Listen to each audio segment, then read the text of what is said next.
Praticamente zero, essa é a chance de Raí e Alexandre Pássaro permanecerem no São Paulo para 2021.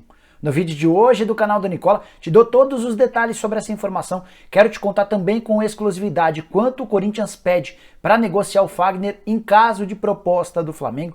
Vou te atualizar também sobre o Isla, lateral direito chileno, especulado nas últimas horas como possível reforço do Flamengo. E para completar, informações importantes sobre a troca do Grêmio com o São Paulo envolvendo Luciano e Everton. A coisa deu uma bela andada nas últimas horas. E por fim, Mosquito e Marquinhos. O Corinthians acaba de repatriar o Mosquito. Por que não repatriou o Marquinhos, que faz ótima temporada com a camisa do Sport?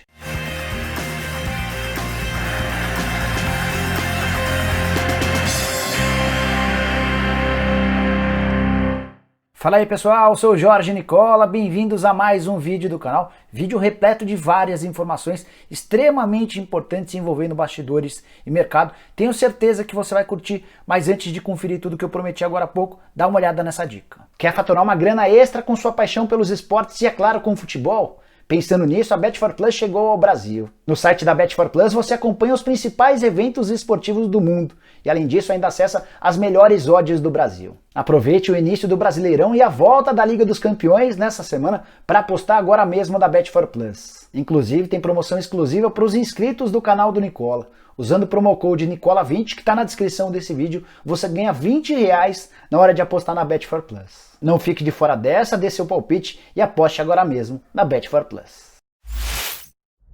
Bora começar o vídeo contando sobre uma notícia que certamente o torcedor corintiano já leu ou ouviu. Gustavo Mosquito, que pertence ao Timão e estava emprestado ao Paraná, foi repatriado ao Corinthians, inclusive deve estar entre os relacionados para a partida contra o Grêmio nesse sábado. A volta do Mosquito tem a ver com o pedido do Thiago Nunes, que gostou daquilo que viu nas últimas partidas do Mosquito com a camisa do Paraná. De fato, o torcedor paranista ficou chateado com a saída do atacante, que tem 13 partidas, um único gol marcado logo na estreia, mas virou titular e uma das peças mais importantes do Paraná na volta das competições depois da pausa por conta da pandemia do coronavírus. E a avaliação interna no Corinthians é de que o Mosquito hoje pode render mais do que o Janderson e também do que o Matheus Davó, dois atacantes de lado de campo que teriam que entregar mais velocidade e que perderam todo o espaço e moral com o técnico Thiago Nunes. Inclusive o Janderson, de acordo com o jornal A Bola, pode parar ou no Rio Ave ou no Cruzeiro, embora o Cruzeiro não confirme esse interesse.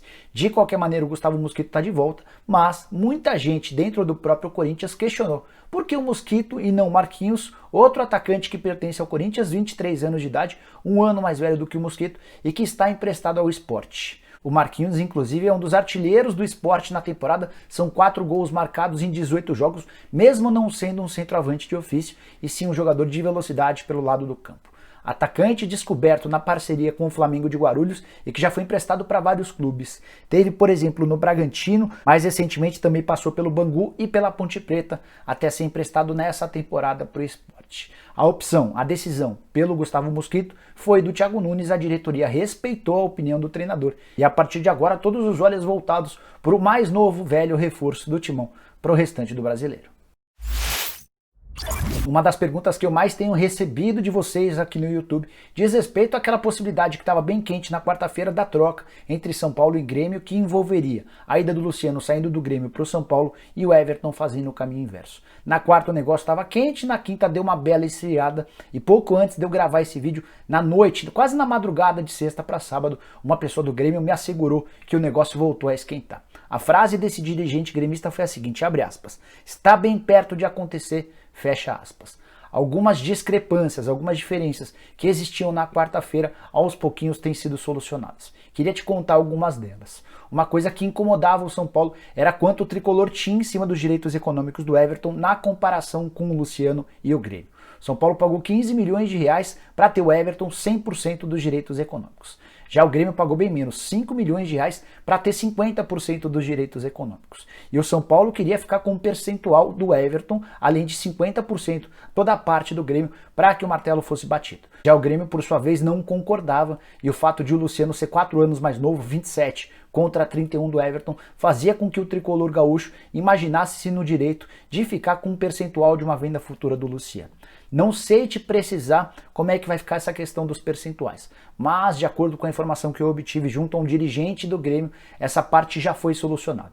Outra coisa que incomodava nessa troca era o fato de o Luciano estar suspenso pelos próximos 3 jogos na Libertadores da América. Ele se envolveu numa briga num jogo contra o Internacional e vai desfalcar o São Paulo. O tricolor queria alguma compensação, até porque o Everton está liberado e vai poder virar reforço do Grêmio na Libertadores da América. Isso também parece ter sido solucionado. Só mais alguns detalhes importantes. O Everton é mais caro do que o Luciano, ele ganha mais ou menos R$500 mil por mês no São Paulo, enquanto o Luciano ganha no Grêmio algo na casa de R$400 mil por mês também. Ele tem direito também a bônus por gols. A tendência é que o São Paulo assuma o contrato do Luciano no Grêmio, é a mesma coisa valendo para o Grêmio em relação ao São Paulo. O contrato do Luciano é um pouco mais longo do que o do Everton. Termina em dezembro de 2022, o contrato do Everton com o São Paulo termina na metade do ano que vem. Só para arrematar, mais 2 informações curiosas e importantes, uma de cada lado. São Paulo, na compra do Everton junto ao Flamengo, ficou devendo uma grana para o empresário Carlos Leite. Essa grana até hoje não foi paga e o Carlos gostaria de receber o mais rápido possível. Já em relação ao Luciano, nos tempos de Grêmio, ou melhor, nos tempos de Fernando Diniz, os dois trabalharam juntos no Fluminense. Foi a melhor fase da carreira do Luciano como atleta no futebol brasileiro. Em 31 partidas ele marcou 15 gols, até por isso o Diniz está bastante convencido de que o Luciano vai ter total importância. Se de fato o martelo for batido, a tendência é que esse acordo seja selado ainda nesse final de semana, já com o anúncio oficial dos dois lados. Só um milagre pode evitar que Raí e Alexandre Pássaro, diretor executivo e gerente de futebol, respectivamente do São Paulo, fiquem no tricolor para a próxima temporada. Todos os candidatos à presidência do São Paulo, com exceção ao Marco Aurélio Cunha, são radicalmente contra a permanência da dupla para o próximo ano. Tudo por conta da falta de resultados e também de uma série de decisões tomadas pelos dirigentes à frente do departamento de futebol.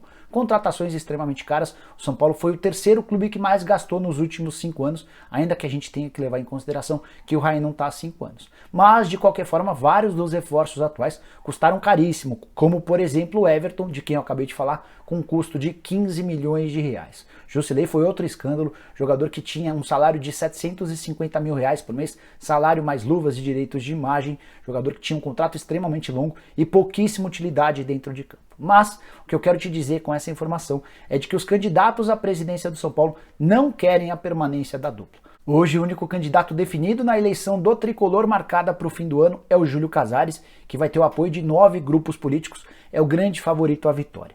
Já a oposição vai ter um desses 3 candidatos de quem eu vou falar agora. Roberto Natel, Silvio de Barros e Marco Aurélio Cunha. Nos próximos dias vai haver uma eleição interna entre os membros do conselho por parte da oposição para definir esse candidato. A única chance de o Raí escapar da saída do tricolor é a eleição do Marco Aurélio Cunha. Primeiro ele precisaria ser o candidato da oposição, depois ele precisaria vencer o Júlio Casares. A relação do Marco Aurélio Cunha com o Raí é muito boa e a partir dessa ótima relação, talvez o Raí pudesse sobreviver. Em todos os outros casos, com qualquer um dos outros candidatos, a chance do Raí ficar é praticamente zero.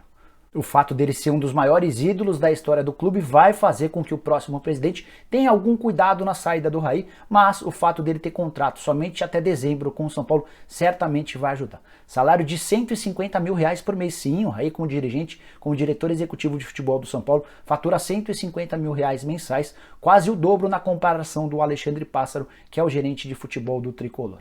Os dois acabaram não agradando e só não foram mandados embora recentemente porque o Leco acabou bancando os dois. Se dependesse do conselho de administração, em 2 oportunidades a dupla já teria sido dispensada. Primeira delas no fim do ano, os caras decepcionados com o desempenho do time cobraram do Leco uma mudança no departamento de futebol. O Leco resolveu bancar o Raí e o Alexandre Pássaro. Mais recentemente, depois da eliminação vexatória para o Mirassol no Campeonato Paulista, na primeira partida de mata-mata das quartas de final, nova pressão pela demissão da dupla, o Leco decidiu mais uma vez bancar os dois, afinal de contas vive seus últimos meses de mandato e tem confiança na dupla Raí e Alexandre Pássaro. Especular nomes prováveis para substituir a dupla hoje seria muito precoce. Mas o Júlio Casares já tem dito em algumas participações, inclusive lives, como aqui no canal do Nicola, que gostaria de contar com o Muricy Ramalho ocupando um cargo entre a diretoria e a comissão de futebol, nada a ver com o técnico, tá? Mas como um gerente, alguma coisa de coordenador, algo nesse sentido.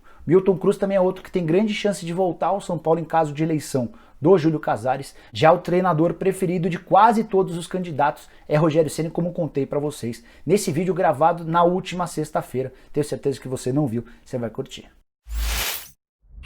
Quero agora te atualizar sobre a busca do Flamengo por um lateral direito. Nessa sexta-feira foi confirmada a saída do Rafinha, que será jogador do Olympiacos nas 2 próximas temporadas. Salário superior a 2 milhões de reais por mês. Marcos Braz chegou a dar uma coletiva nessa sexta-feira, lá em Goiânia, confirmando a saída do Rafinha, que nem embarcou com o time para Curitiba, onde o Flamengo enfrenta nesse sábado o próprio Curitiba. Bom, para falar a respeito dessa nova busca, queria primeiro repercutir a notícia que saiu ao longo da sexta-feira, de que o Flamengo negocia com Maurício Isla, lateral direito, 32 anos de idade, jogador chileno, que teve seu contrato encerrado com o Fenerbahçe dias atrás. De fato, houve um primeiro contato, o Flamengo demonstrou interesse na contratação do lateral, mas a notícia não é das melhores. O Isla já havia sido procurado recentemente pelo Boca Juniors e pela Universidade do Chile. Os 2 clubes sul-americanos dispostos a repatriar o jogador que está livre no mercado e pelo fato de estar livre no mercado numa condição melhor.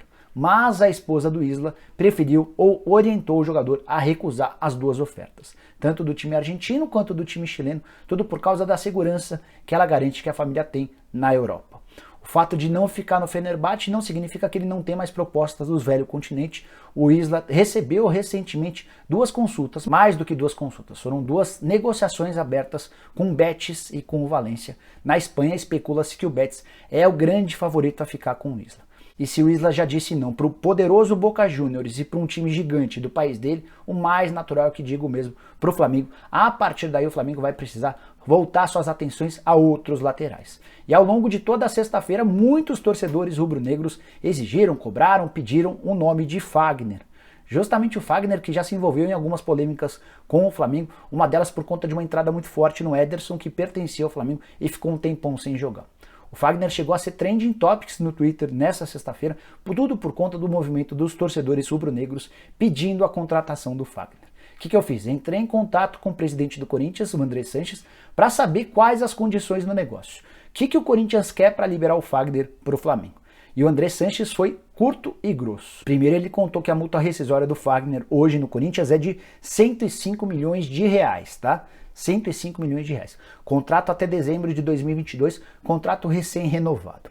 Mas, porém, o Andrés disse que não precisa pagar os 105 milhões de reais. Vou ler a frase dele, abre aspas. Dou 20% de desconto se o jogador quiser ir. Como o time deles é milionário e tem grana, não seria um problema, fecha aspas. O que significariam esses 20% de desconto dados pelo André Sanches em cima do valor da multa rescisória? 21 milhões de reais. Ou seja, o Flamengo precisaria desembolsar 84 milhões de reais para contratar o Fagner. Por mais que seja um dos melhores laterais em atividade no futebol brasileiro, jogador de seleção, esteve na última Copa do Mundo, certamente o Flamengo não vai pagar 84 milhões de reais no Fagner. Até porque o jogador acaba de completar 31 anos de idade e a chance de uma revenda no futuro seria bem pequena, ou seja, você investiria 84 milhões de reais apenas pensando no lucro esportivo. Diante dessas cifras que eu ouvi do próprio presidente do Corinthians, já dá para descartar qualquer possibilidade de acordo entre os clubes. Vale contar também que o Corinthians é dono de só 50% dos direitos econômicos do Fagner, ou seja, se aparecesse uma proposta na casa dos 84 milhões, metade ficaria para o Corinthians, metade ficaria para o jogador. De qualquer maneira, só queria deixar um alerta. O empresário do Fagner é o Carlos Leite, para quem o Corinthians deve bastante dinheiro. De acordo com o último balanço alvinegro, datado de dezembro de 2019, a dívida do Timão para com o empresário era de 6,6 milhões de reais.